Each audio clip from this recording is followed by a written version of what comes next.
And we're back for another Creators Collective. It's good to have you all here. This week is going to be a special one as we have a special guest. That's what makes it special. Not the fact that the three of us aren't special. Did you just call me special? So we have Shannon Rogers from the Hand Tool School. Or do you prefer the Hand Tool School or Renaissance? Probably the Hand Tool School makes the most sense.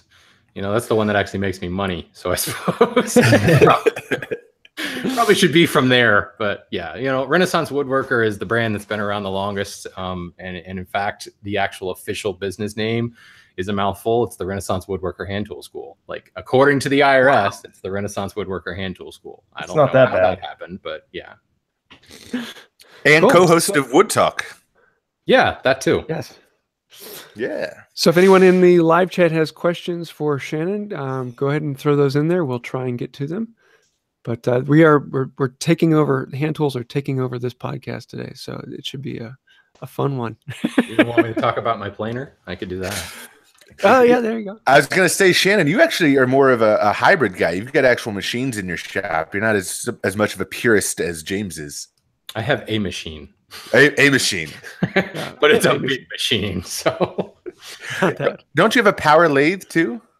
I do, but it's only because I never got rid of it, and I'm glad I didn't, because when the foot pedal lathe broke on me, it was nice to have the old jet out to finish up my Christmas gifts. So yeah, it's actually still here in the shop, but it's over on the floor because I've been too lazy to move it out of the shop. What were the Christmas gifts you made on that thing? Oh, just a bunch of like turning project type stuff. I made pepper mills. I made a whole bunch of pens. Made some cutlery, like kitchen spatulas and cutlery and stuff like that. Cool. With handles, and turned a couple screwdrivers and things. And yeah, just. I've recently acquired a lathe, and I'm sort of getting my bearings on it. So I'm always curious to see what other people are doing on it. Yeah, Zach, have you turned your bowl yet? Not yet. I don't know exactly. Like I said, it's kind of a whole new discipline. I mean, you can know so much about woodworking and stuff and buy a lathe and feel like a total idiot if you don't know what you're doing. Like, there's like 400 different like chucks and mandrels and like just so many different things to where if you're not familiar with it, it's hard to know what you need for a project. So. It's its own niche within woodworking. Yeah. It's got its own, you know, there are people that do nothing but turn. And, you know, because of that, there are whole manufacturers, there are whole retailers that do nothing but turning supplies. Yeah. Chucks and things like that. But so for a bowl, like you don't need, I mean, you could do it. All I have right now, which are great for what I'm doing, or the set of the easy woodworking tools. Mm-hmm. The carbides, and that's great for me kind of figuring out what I'm doing. And I've turned some pens and just some other small, you know, practice things. But if I wanted to turn a bowl, because I think I just have the spur drive and then like the point thing on the live center. Mm-hmm. So I just probably just need a chuck, and that should be about it, huh? Right? Or I mean, I suppose the lathe probably came with a faceplate, didn't it? It did.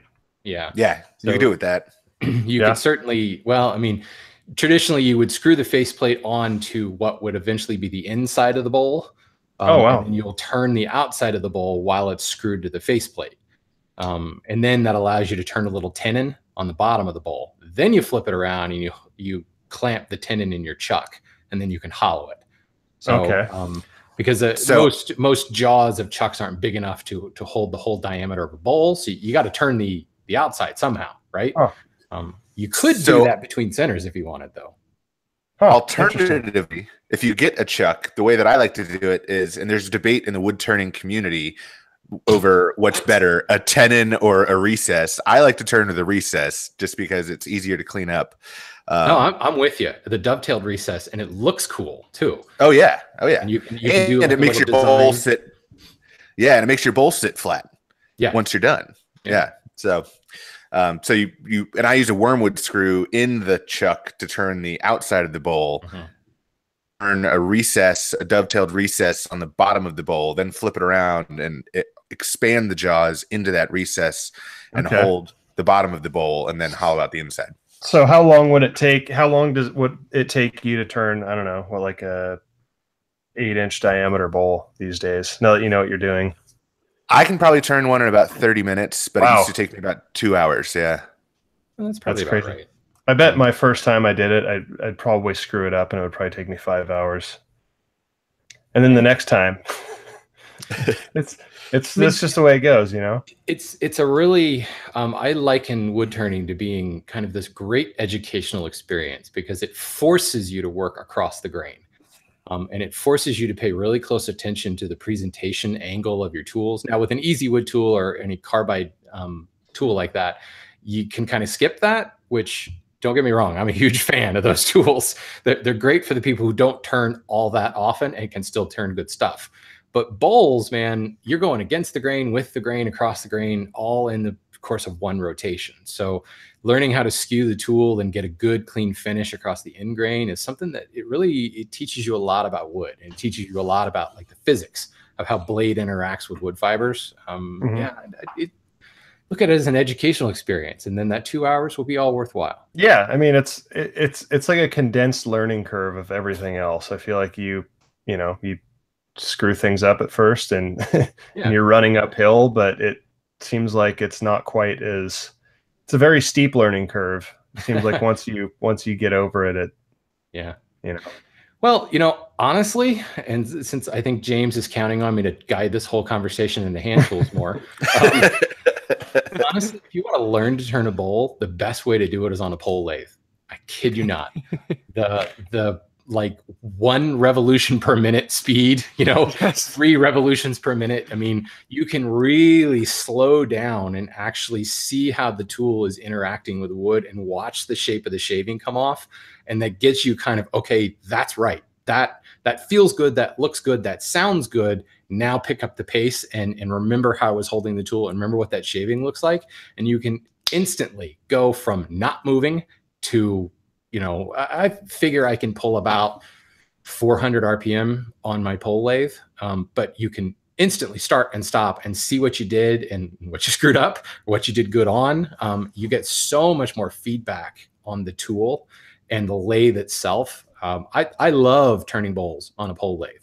And there's an example where you're essentially turning between centers. You've got a mandrel that the drive cord is wrapped around, and there's spurs from the mandrel into your bowl, and you're essentially hollowing out and leaving this little piece in the center that you're eventually going to just turn to the point where it breaks away, and then you come in with a knife and clean it up. It's a totally different experience, much more than I would say turning on like a foot-powered flywheel lathe. The reciprocal action of a pole lathe gives you so much more feedback. It's a great way to learn to turn a bowl.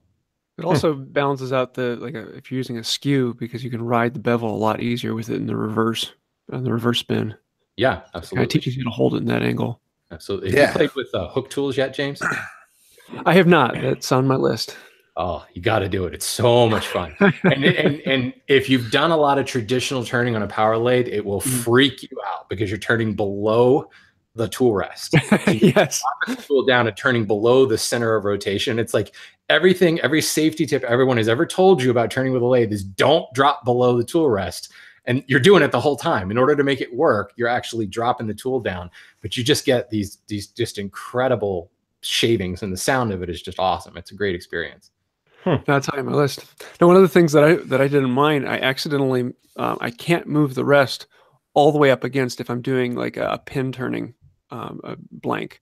It's about 1.5 inches away from the pin turning blank. And the first time I saw that, I was like, I'm like freaking out. I'm going to be catching this. And now I found that I always move it about 1.5 inches away so I can have my fingers over the rest and have my fingers between the rest and the work. And that was something that would have like totally freaked me out. But with this, it's like, this is comfortable. I like this. Yeah. Well, I mean, there's something to be said. I mean, you can get a lot of torque out of a pole lathe, but we are still talking about 1/15 horsepower. So, it's well, that, and when it catches, it just stops. Yeah. Yeah, absolutely. I always like to wear long sleeves just to keep my fingers warm when I'm holding them over the tool rest. That sounds like a terrible. Your hair up in a ponytail and throw it over your shoulder towards the front. Lean forward a little bit. Yeah. Brush off the dust with the ponytail. Lots of loose jewelry. Yeah, absolutely. Every turning video that I do, if I ever do a turning video, and I don't take my wedding ring or my watch off, like the comments just, oh my God, you're gonna lose every finger, and I can't imagine how my watch would catch, because I can't imagine a scenario where I would be putting my wrist like right next to the chuck. I mean, I get the fingers, but like the mechanics of like putting my wrist in it, like I know they're right, but well, safety. When your wedding ring catches, it's going to pull in your arm, and then your watch is going to catch, and it's going to pull in further. Yeah, it's the second round of maiming that happens. It's a 2-stage process, right? So, I think there's an episode of Wood Talk. The show title would now be the second round of maiming. So, yes, I feel like there's just like this revolving, group of like OSHA people that they punch in at 8 a.m. and just go to work and find anything that could possibly lead to maiming. Immediately that doesn't work, because OSHA and punching in at 8 a.m. not so much. No. I've dealt with OSHA inspectors at the lumber yard a lot. Believe me, they're not punching in at 8 a.m. These are government people. Come on. What do you say we jump into what's on the bench? Zach, you're first. Let's see. And sorry, Shannon, we just stole what's on the bench straight from Wood Talk. Yeah, I know. It's fine. We'll be billing you. So it's tax time. So I've been met with the CPA last week. This is really exciting. Figuring out this is the first year I've run a successful business. So figuring out how to file everything. We just decided to meet with somebody. So that it's kind of been the first couple weeks of January are kind of when I get to clean my slate off and kind of start over. So I'm just trying to tie up all the loose ends, figure out my tax stuff. I do have a video coming out where I do I forged some blacksmith roses, which I did about 1.5 years ago, but I changed them up a little bit. And I also kind of cut out, and I have kind of a unique silhouette vase that I'm putting them in, that I forged a texture on them. I have those on some kind of hint. Seriously sweet. Thanks. Yeah, it was kind of an interesting. I didn't exactly know how I was going to do it. It was one of those projects where I kind of had like the rough idea in my mind, but as I'm building it, I sit across the shop. I'm like, like how can I make this better? Like how can I make it interesting? So I have some hints of that on my Instagram. Hopefully, I'll have that one out this coming week.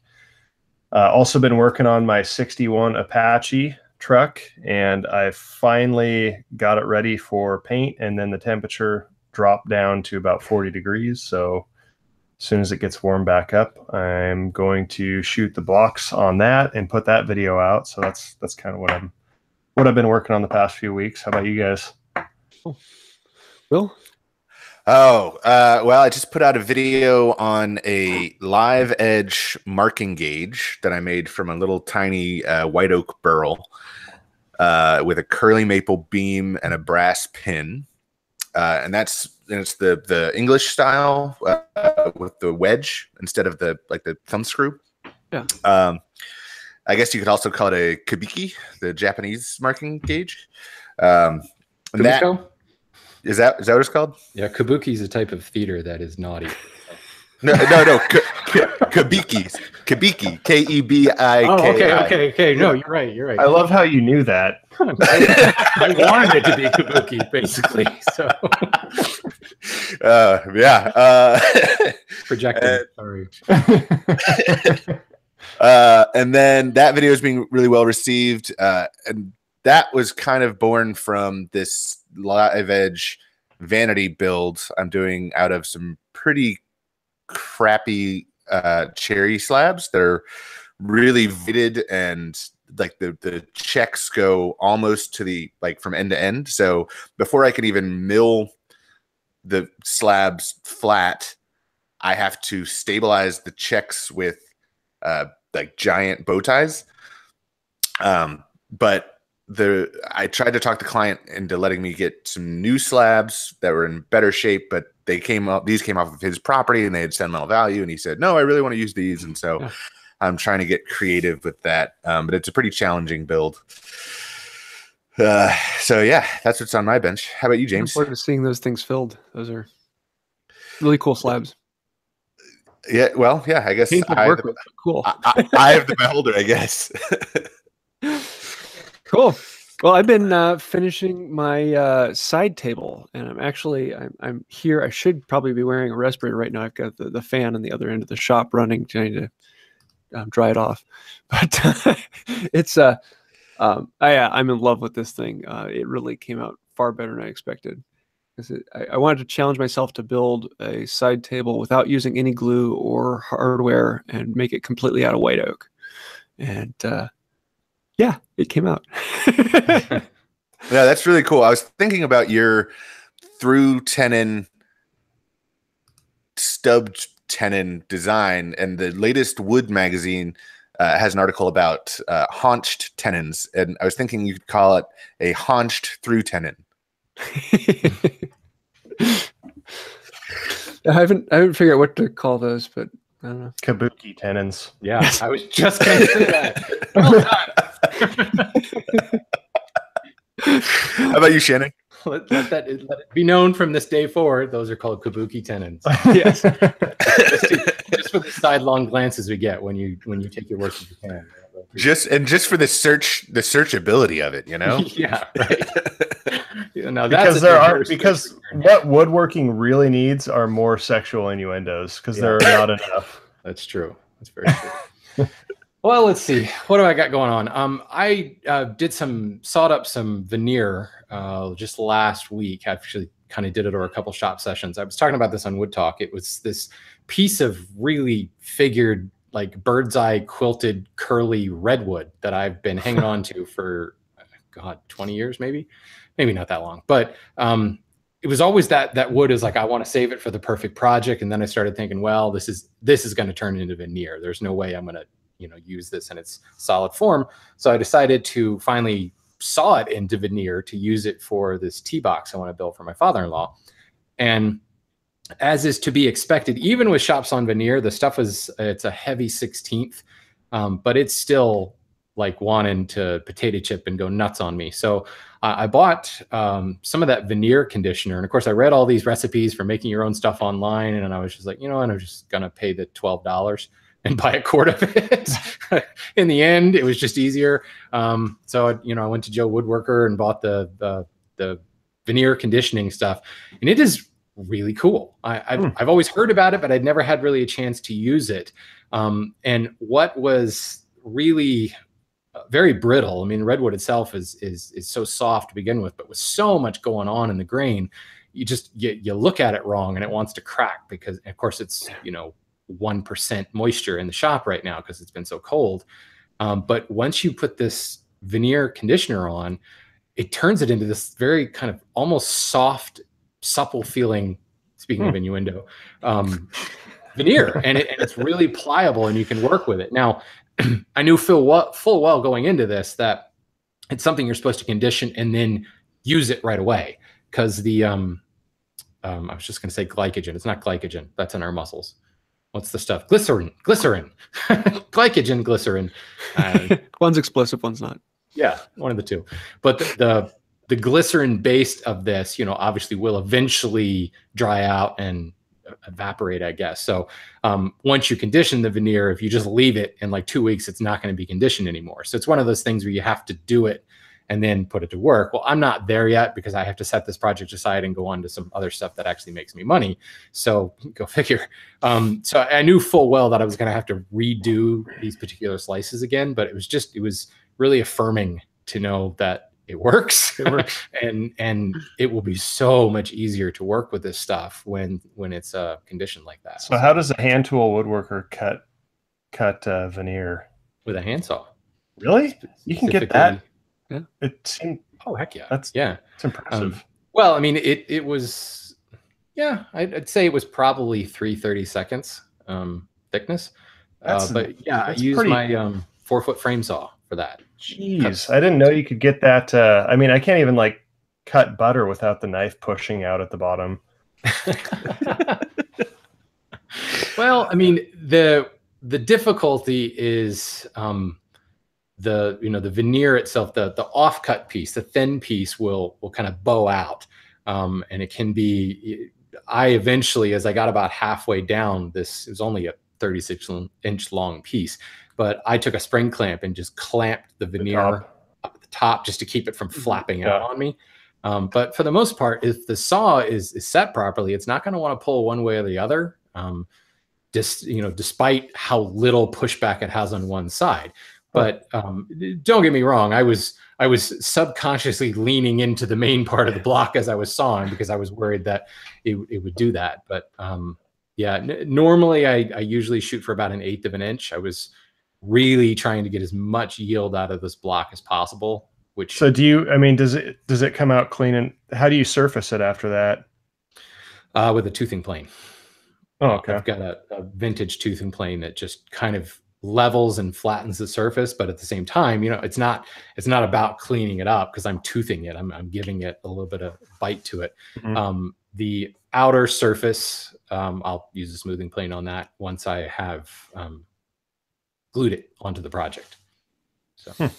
And one of the things that surprises a lot of people about that particular type of thing with a handsaw is most people have tried a handsaw and tried to follow a line a couple times and have failed.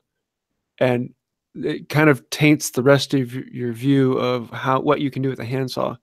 But once you've done it enough and you get your body mechanics right, and you get that motion locked into your body and your body knows how to do it, it's amazing how accurate you can actually be with a handsaw. It's not as difficult. What you discover is it's amazing how much we get in the way. Saw. I mean, we're assuming a well-tuned saw here, a well-set saw, but the saw wants to saw straight. It's the error between elbow and handle that causes issues. It's all human error, and we're constantly trying to push it harder. I mean, that's the one thing with this 4-foot resaw. You don't push this thing. You just let it do its job. If you try to push it, it will jam on you because it's got 3 teeth per inch. Big honking teeth that will stutter on you. Yeah, like that. Makes just that noise. Exactly. So, you end up sawing. I equate it to sawing from my ankles because I'm just like holding my arms steady and I'm just kind of leaning forward, like bending at the Achilles tendon. And that is enough. The weight of just kind of falling forward is enough to get the saw moving. The minute I start trying to push with my arms, the saw starts to vibrate too much, and it's actually a very zen thing. Every time I put up a video of resawing, you always get the comments, man, that looks like a lot of work. Man, your arms must be huge. And I'm like, I hate to dispel the myth, but I'm not even breathing heavily right now here. I mean, there's really not a lot of effort required to do it. Some patience, but at the same time, you use a big enough saw and it will still cut pretty dang fast, especially through soft redwood. I didn't actually time it, but it didn't take long to cut through a 8-inch wide, 36-inch long piece, probably 15 minutes maybe at most. Yeah. I can rip white oak with mine faster than I could on my old table saw. Oh yeah. I mean, and I'm not like, I'm kind of in between. I use hand tools and power tools, but I'm not I'm not to any, your guys' level. It's not even close. Sickness. You can say it. Yes. Sickness. But I mean, I can say that having work next to James a couple of times, like every time we're in the same room doing stuff, it blows my mind how fast and efficient he is. It's crazy. And I'm not that fast and efficient. And I've seen there was a show, I can't remember what it was, but it was a big like 2-man, and then there was the I don't know what the 2-man saw for like felling trees. And they had a race, and the 2 guys with the 2-man saw just wrecked the dude with the chainsaw, or the 2 guys with the chainsaw. I think I saw that. I thought I saw something like that. Like there's a competition, like it was like there's like axe and sawing competitions, and like yeah.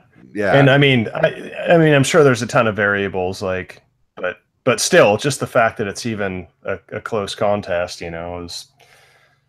Now, the other thing that a lot of people don't take into mind is most people think of hand tools as the set of chisels that were in their dad's garage.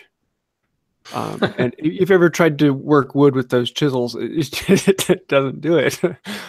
They're like hitting framing nails with, and Well, as soon as you actually work with a saw with any hand tool that has been taken care of and tuned well and sharpened, it's a whole new experience.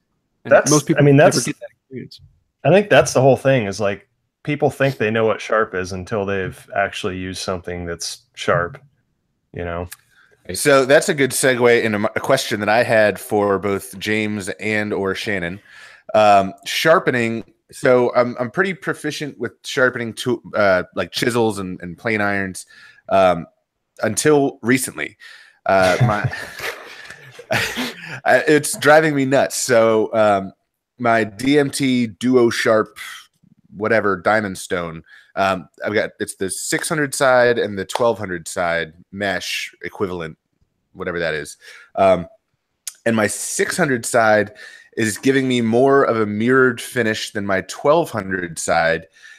And I reached out to DMT and they said, "Oh, that's totally normal. Your stone just isn't broken in yet." But I've run, I mean like hours and hours and hours on this stone. Have you guys ever experienced anything like that? Absolutely. Yeah. I love it. That's the canned response from DMT. Stone's not broken in yet. It's like, I bought it 7 years ago. It's not broken in yet. That's level 1 help desk support right there. It's not broken in yet. So I found that the higher grit DMTs don't give you as mirror polish as the lower grits. And the physics behind that, I have kind of a loose understanding of it, but it all comes down to scratch pattern and the shape of the abrasive itself, what's actually creating that scratch pattern. And the diamond does a more uniform scratch pattern in the lower grits. In the higher grits, you get a little bit more of a scuff, I guess. So you're not getting a mirror polish, but you are certainly, put it this way, you're introducing more scratches. Like they're finer scratches, but there's a wider scratch pattern than you would get on the lower grit. That's my understanding of it. It's probably not accurate, but yeah. So with a water stone, you're cutting with the slurry, and so the slurry, it's almost like the difference between an oscillating sander and a hand sander where you're moving in the same rotation back and forth. You know, the difference between a belt sander and an orbital sander. Or they put a batch out and had the numbers on the wrong plates. That's what I said. That's what I said. And, there's the little colored medallions that they put on the side of the stone so you know which side is which. And I thought, well, maybe, there's a mistake in the factory and they put the wrong medallions in. Because I think mentally, I'm looking at colorblind. I am colorblind too, though. No, the guy on the line is. Oh, okay. No one told him he had to know the difference between green, blue, and red. And they always pick those colors too. Yeah. Yeah. But even traffic lights. I mean, come on. So after, gotta be mental, but after stropping, I still feel like if I go from 600 to the strop versus 1200 to the strop, the 600 just feels sharper, and that's probably totally mental. Well, it may also be you're feeling the burr or the slightly almost like a micro sawtooth edge, which will actually catch more than a perfectly smooth edge. Okay. Yeah, that could be possible. I mean, the fact is, if you're finishing off with a strop, you're going to get a good edge. Yeah. No matter what you do. So, I mean, you could grind the bevel on the pavement and then hit it with a strop. You know what? Don't do that. People are listening and they go, "Well, I'm going to try that." Hey, that didn't work. But, the fact of the matter is that you're refining that last little bit with the strop, so you're going to get a more durable, more cohesive edge, less of a frayed edge. So, yeah, I mean, if you want to skip the later grits, I mean, I pretty much do everything on my extra fine, which who knows what that is. Supposedly that's like an 8,000 grit. Who knows? But I live on that stone and then go to the strop 90% of the time. And then when I go back to the stones, I hit that highest grit unless I did something stupid and I've got to actually clean it up or reset a bevel or something like that, in which case I'll go to a grinder and then work my way back up to the 8,000 grit. But I rarely drop below the 8,000 grit anymore. It's just about sharpening more to sharpen less. Yeah. I've been keeping my strop next to, so I've been cutting these giant bow ties, butterflies, Dutchmen, whatever you want to call them, in these crazy cherry slabs. And I've just been keeping my strop next to me. And so when I feel my chisels start to get a little dull, or it's not cutting as easily, or if I feel like I have to pound on them on the chisel harder, I just take it to the strop real quick and then go back. And that seems to be a pretty quick, efficient way of getting through these butterflies. Oh yeah. So yeah, I've got 1, 2, 3, 4 strops scattered throughout the shop. Because, you know, the 22-foot long shop is just too much effort to walk from one to the other to pick up the strop. So I've got one at my joinery bench. I got one hanging on my tool cabinet. One lives on the workbench all the time. And then I've got a flexible one by the sharpening bench for weird stuff. That's like Zack and his Sharpies. I just bought this. I'm still going strong. This was like probably 8 months ago. I just bought like 60 Sharpies and threw them everywhere in the shop. And it's still, I'm never, for the first time in my life, this is the first year I've never been like wanting for a Sharpie when I'm in my shop. They're everywhere. Just picturing you walking into the shop with like an armload of Sharpies and just throwing them up in the air. There's a video of me doing it. Video on it. He basically I opened the box and it's just throwing them everywhere, all over the place. They're on the floor. They're everywhere. But that actually gave me an idea, because I've been like kind of doing a fair amount of leather work in the past couple of months, and I get scraps. Maybe I should start making some like little strop paddles and stuff and selling those for cheap. I don't know much about like people would buy them. Yeah. The particulars, like, does it matter what kind of leather? Like, is veg tan better, or is, I don't know anything about that. Anybody know? I literally bought a 5-pound box of upholstery scraps and put some rubbing compound on a small piece. And I use the suede side, or the nubuck side, I guess it's called. Yeah. Right. But I've heard some debate which side is better to use. But I know from like, because back in the day when I was clean shaven. Wait, debate on sharpening? Oh yeah. I used to, back when I shaved, I used straight razors, and like I got a strop, and it's, I think, Cordovan. But there's a lot of different stuff out there. I'm just not sure if well, you're supposed to strap with fine Corinthian leather. Yeah. If Western movies have taught me anything, you're supposed to use a belt to sharpen your knife. Yeah. Yeah. Absolutely. And shave at a 90-degree angle to your face, like they do in all the movies. That's right. Or backwards. So I've played with this a fair bit, and I like industrial leather belting. Works really well. This particular strop, for those of you that can pay attention to the video, was made with leather belting from McMaster Carr. It's quite thick. It's a little bit more than 1/8 of an inch thick, and I did glue it down to maple block for a hard substrate. But it's got a little bit of give to it, and it works really well for curved edges. It's very much like what you have in your hand. This is 10-ounce leather. Like, this is ridiculous. Yeah, you could like do construction projects with this stuff. I think that sounds like a good opportunity to make a video right there. You can. That's a good idea. Yeah, build something out of leather. You can go with a really thin kind of suede stuff, and that's what's wrapped around this paddle. So if you're actually looking at producing a paddle, you can create one with profiled edges. So you've got a round edge. This is the internal connection of a V chisel. If you're stropping the inside of a V gouge, carving gouge, that's what that profile is. So it actually can be really nice, and it's got a fancy little handle on it. This is a commercial one made from Butts Strops. I bought it at Woodcraft like 10 years ago. Butt Strops. Yeah, Butts Strops. Yeah. And then the leather du jour that everyone's all excited about, because Christopher Schwartz said something about it once, is horse butt. Horse butt leather. Genuine horse butt leather. Butts. And is that from Butts? Yes, absolutely. From horse butts. It's really hard stuff. This stuff is really, really thin. I specifically do not adhere this to anything because I am using both sides. I'm using both the suede kind of rough side and the smooth side. So I look at this as like one grit and then higher grit. So I'll actually strop on this face flip it over, swipe a couple more passes on the bevel, flip it over and pull off the burr. And because there's no whatever iron oxide, chromium oxide crayon on the other face, I can actually see that burr, that tiny little wire edge pop off on the backside. And, wow. Yeah. I mean, and this thing, this just lives on my Roubo next to me all the time. The other ones tend to fall into a little bit more specialized uses because they're either softer or because they have that profile to them or whatever. So you don't use any compound on that hard side of the leather? No, you could. Okay. But to me, it's already such a fine grit. But I love the fact that I can see the wire edge. That tells me that I did my job. Leather? You know, if you see the wire edge and it comes off, you're sharp. You have reached Euclidean perfection. So I'm like literally taking notes on this because I think it's a good idea for me to make these things. What width would you make those? Like, I mean, what's your biggest plane iron that you're ever going to sharpen? 2.5 inches. 2.5.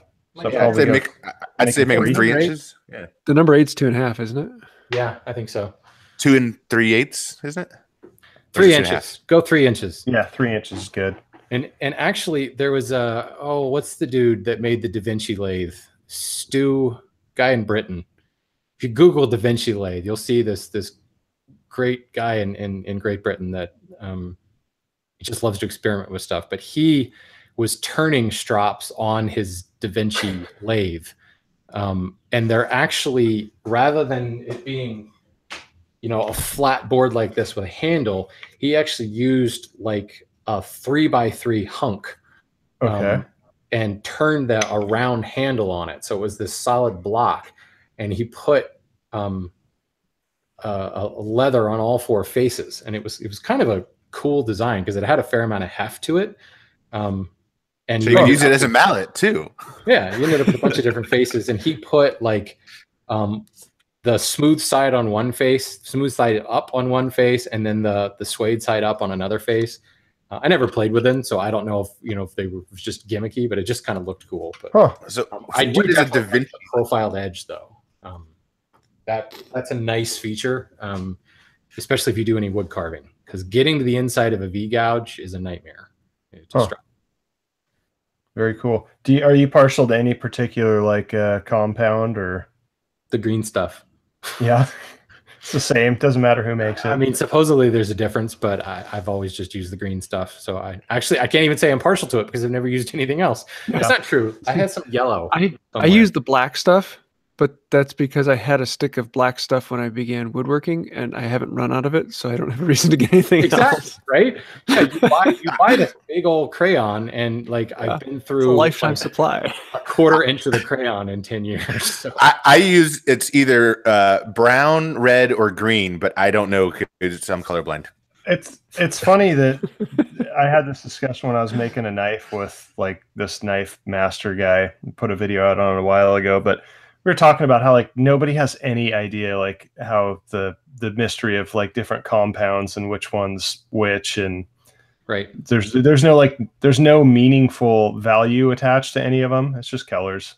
Yeah, pretty much. So Zach, are you thinking about making these stropping paddles and then including the compound crayon with it? Yeah. Oh, all right. Stop shop. Everything you need. That's one of the things that's the most frustrating for me is when I buy something and I don't realize that you're supposed to have something else to go with it. Right. Like that is my ultimate frustration in this community is when you buy like a tool or you buy something and you're all excited, you take it out of the box and then you realize that, oh, I'm supposed to have this too.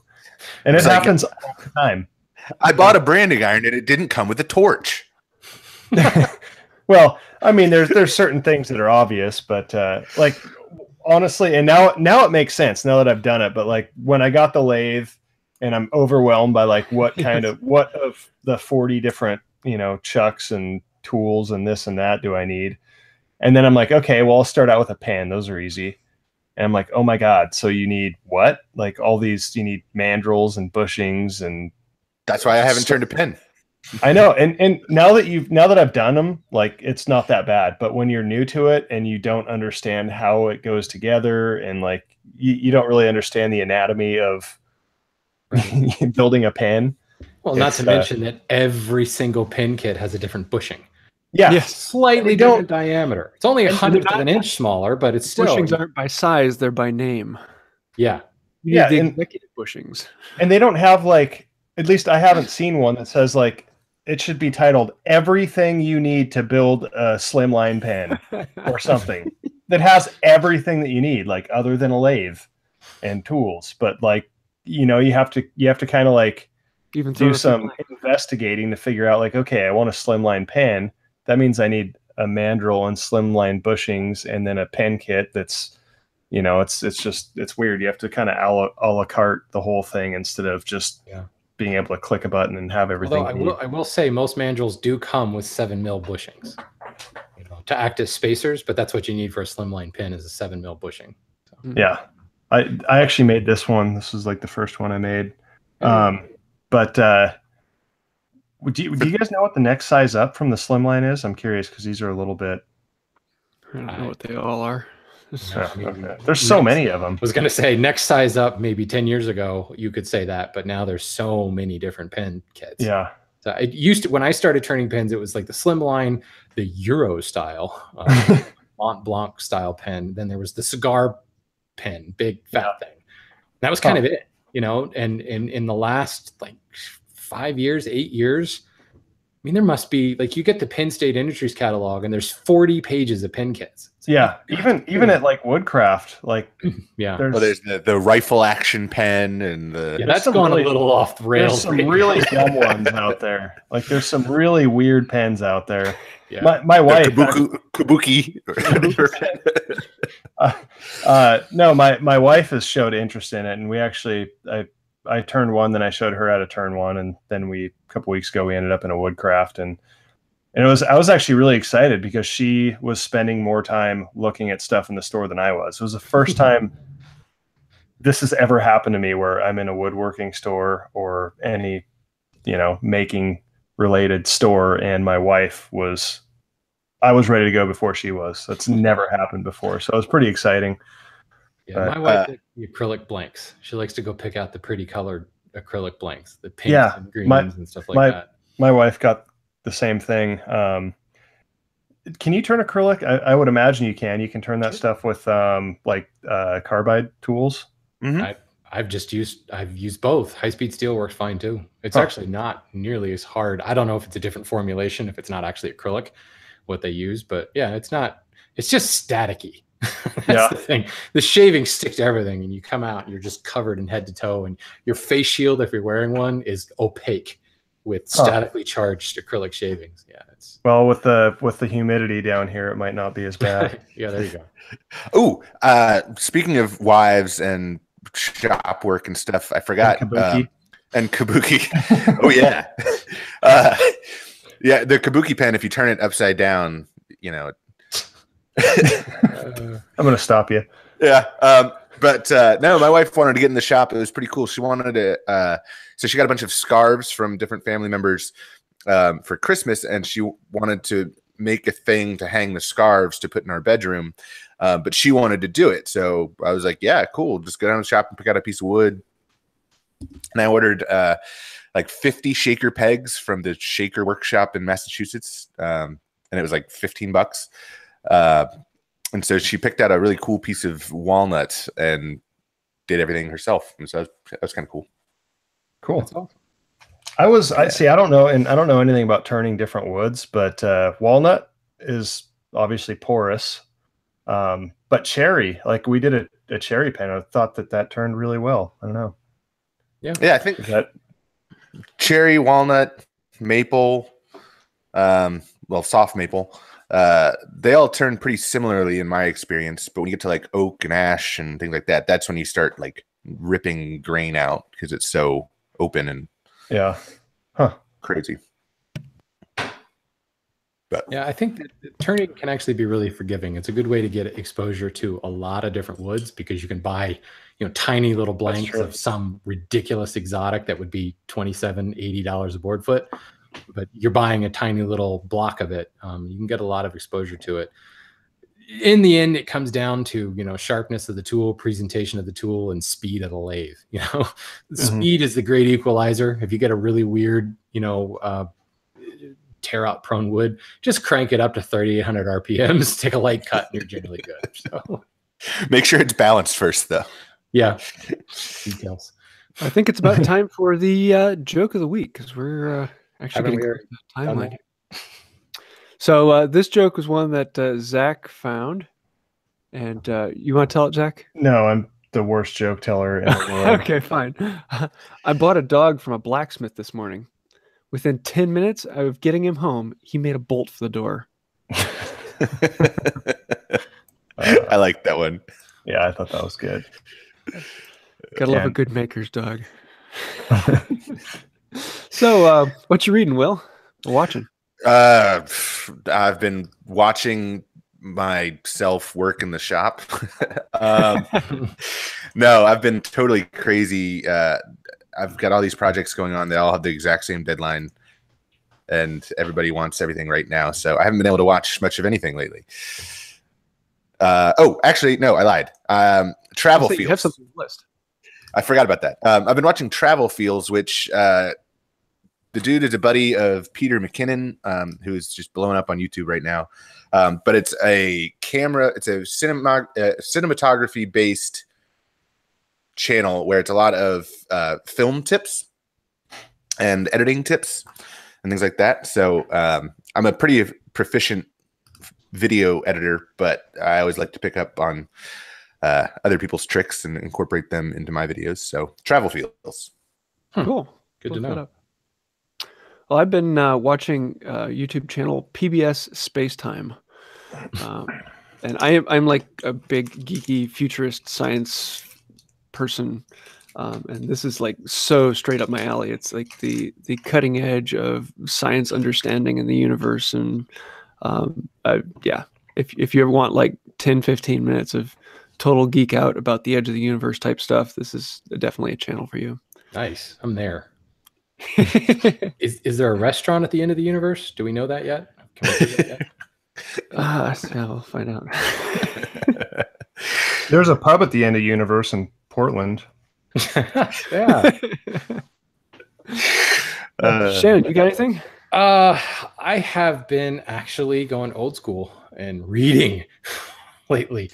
You sound like Zack. Yeah, well, I mean, I kind of, just coming out of the holidays, I kind of like went off the grid for a little bit, needed to recharge. And honestly, what I am watching on the screen lately is myself in the video editor, because I've just been trying to crank out some stuff for my school. But you may have seen, I think it's in March, there's a movie coming out called Ready Player One. Mm-hmm. I read the book probably right after it came out, and I was like, you know what? I'm going to read that again. And it's just awesome. It's just such a fantastic book. What's it about? I've heard a lot about it, but I don't know anything about it. I'm a child of the 80s, so it is essentially in the somewhat near future. We've moved to, virtual reality gaming is taken on like the whole Second Life idea, where you never even have to leave your house. You have this avatar, and you're have full haptic suits and chairs, and you moving treadmills that you're walking around in your virtual space, and you're actually in your apartment somewhere, and you can order a pizza, from your virtual avatar and have it delivered to your house, and you never leave. Doesn't sound like it's that far into the future. Yeah, right. Like next week, 2040. So it's this billionaire who invented the technology. He dies, and in his will, he creates, he says he essentially created an Easter egg in the game. If you find the Easter egg, you'll get his fortune.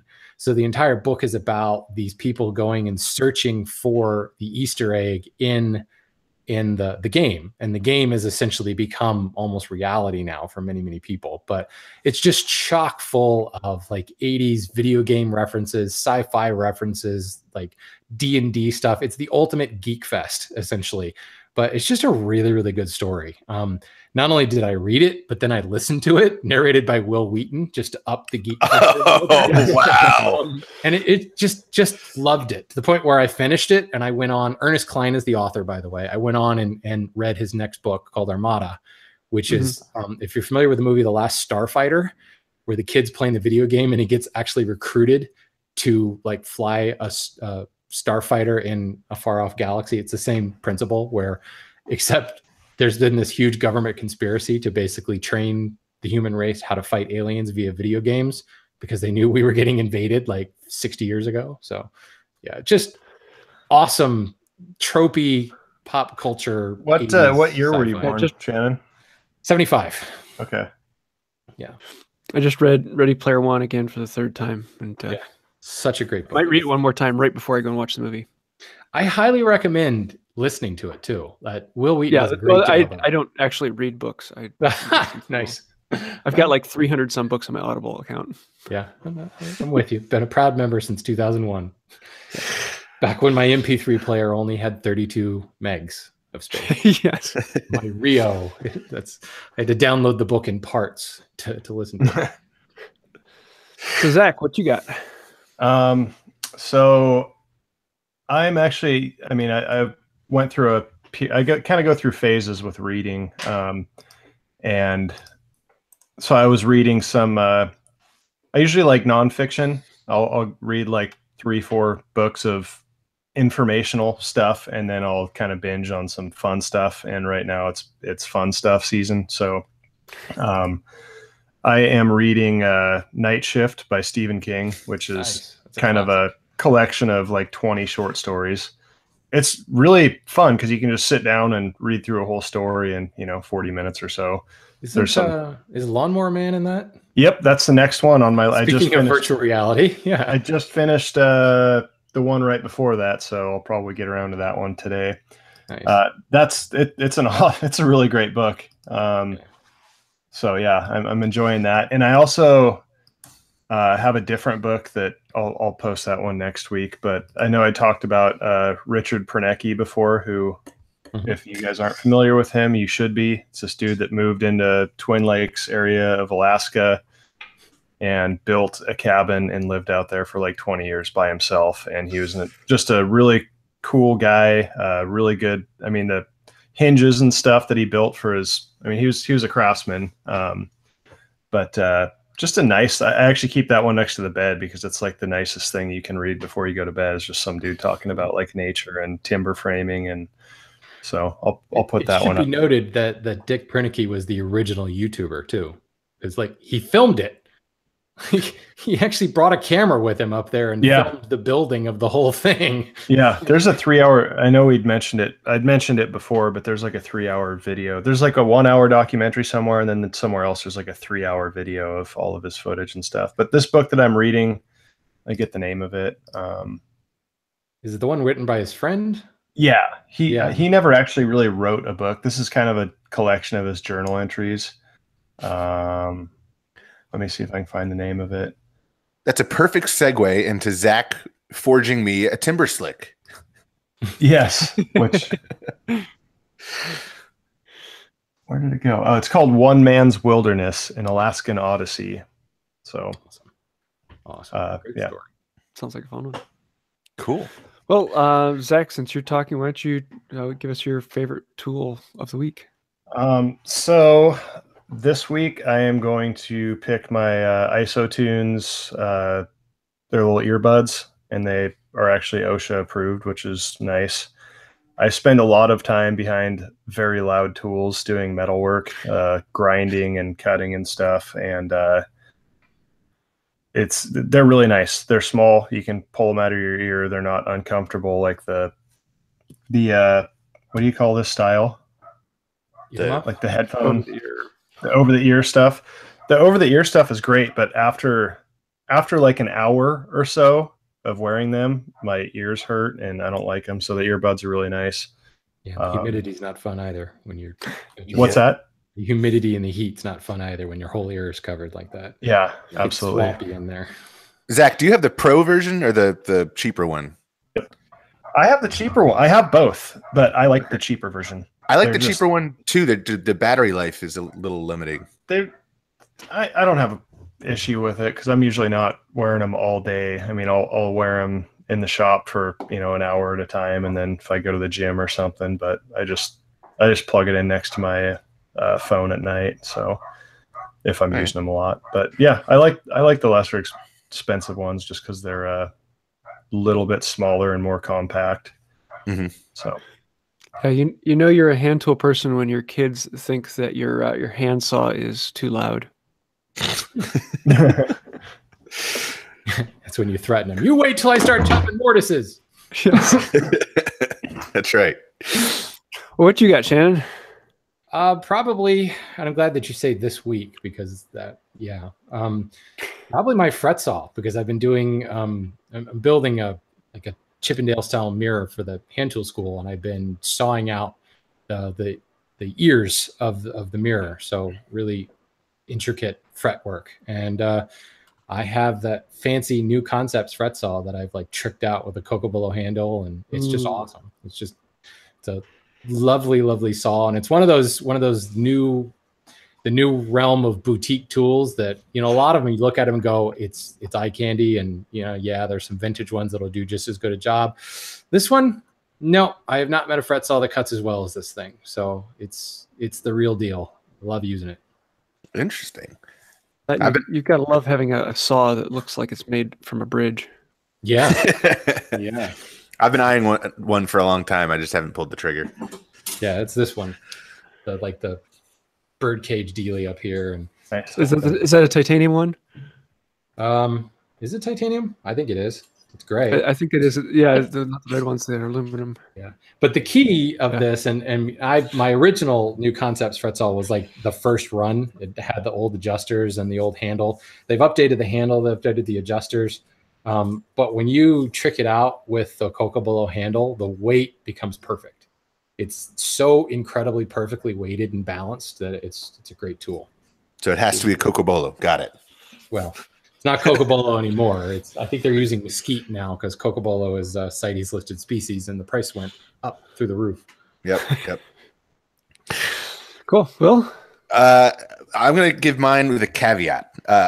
So I'm restoring number 4, a Stanley number 4 smoothing plane, and I wanted to put a better iron in it, so I bought a Hawk plane iron, and it's great. It's thicker than the old Stanley irons, but out of the box, it took forever to flatten the back. Really? Hawk? Yeah, Hawk. Yeah, about I'd say 3/4 of an inch, an inch. Below the edge of the tool, there was a big spot that I had to get through that, I started at like 300 grit paper and went up to 1200 to flatten it. It took me like 2 hours. I would have sent that back to Ron. I think he probably would have, no questions asked, said, "Oh my God, I'm so sorry. Here's a better one." Really? But, okay. Well, it's flat now, and it's sharp. Yeah. So cool. How about you, James? Well, I have to go with the Veritas back saw, particularly the one they call their crosscut carcass saw. And redundant. Yes. They also have their rip saw carcass saw, which is Now we're talking mythical beasts. No, and I have to say, for the money, they're the saw that I recommend, because they're not the best on the market, but you can't beat them for their price. For a new back saw, it's just and they work fantastically. I mean, they cut just like any other saw. And they're comfortable. At least I like them. Some people if you have a smaller hand, they're not as comfortable, or if you have like a Shannon hand. The handles are a bit small for me, but all right. But yeah, that's the saw. That's my go-to saw at the bench, and one of these days I'll probably spring the money and get one that's better. But I can honestly say it probably won't cut any better. It'll just feel better in my hand. Well, that's part of it. Yeah. So have you painted the back of that Veritas saw blue? Yeah, I should do that. It'd be fun. Nice. Cool. Well, that's about it for this week. You have squandered another perfectly good hour listening to Creators Collective. I almost said Car Talk. Let me pull out my Harvard accent. Yes. I want to say a huge thank you to our patrons on Patreon, particularly Make, Build, Modify, Master None, and Deby, Brooke. You guys have been helping us out and keeping us going. Thanks for that. You. If any of you want to have your comments and your questions answered live, you can join us in the live chat every Thursday at 10 a.m. Eastern Time. And I look forward to seeing you there. So that's about it for this week. Until next time, see ya. Hey, and thanks, Shannon, for coming on. Oh, of course. Absolutely. Yeah. All right. Now bye.